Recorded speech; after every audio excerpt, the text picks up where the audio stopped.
siling labuyo. Ang variety ng ating siling labuyo ay yung super heat, yung malalaki. Ayan, daming bunga ang ating siling labuyo yun. Tsaka halos kasing tangkad ko ang ating siling labuyo. Yun, daming bunga, magaganda. So, ang ating siling labuyo ay sa kabila na sili ay nasa 1 metro ang layo. Kumbaga ito, yung mais to mais ay yan, 1 metro ang layo. So, kaya ito ang ginawa natin ay para makapaglagay po tayo ng ng mais.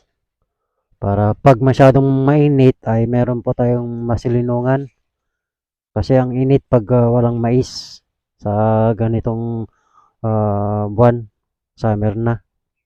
Yan, ang ganda. Ang ganda ng ating siling labuyo. Yan, malaki.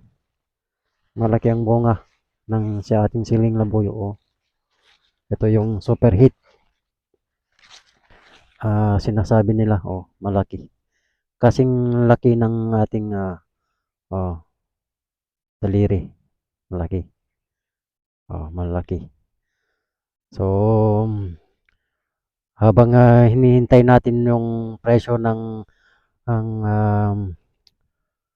labuyo ay meron tayong tanim na mais.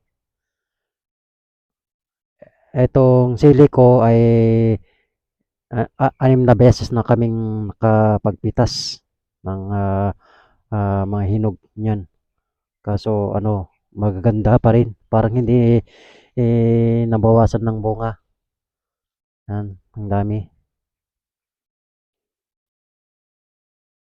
Ang pinang-spray lang natin yung binibigay ng mga farm, yung farm aid, ating ni-spray.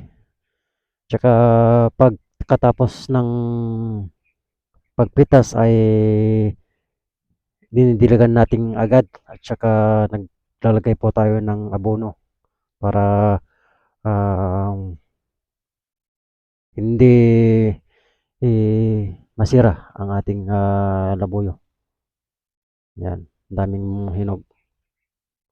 So, sana mag-subscribe po kayo at i-share ang ating video para yung mga iba na gustong magtanim at gayahin itong style ko sa pagtatanim ay ma-try nila para maganda ang ating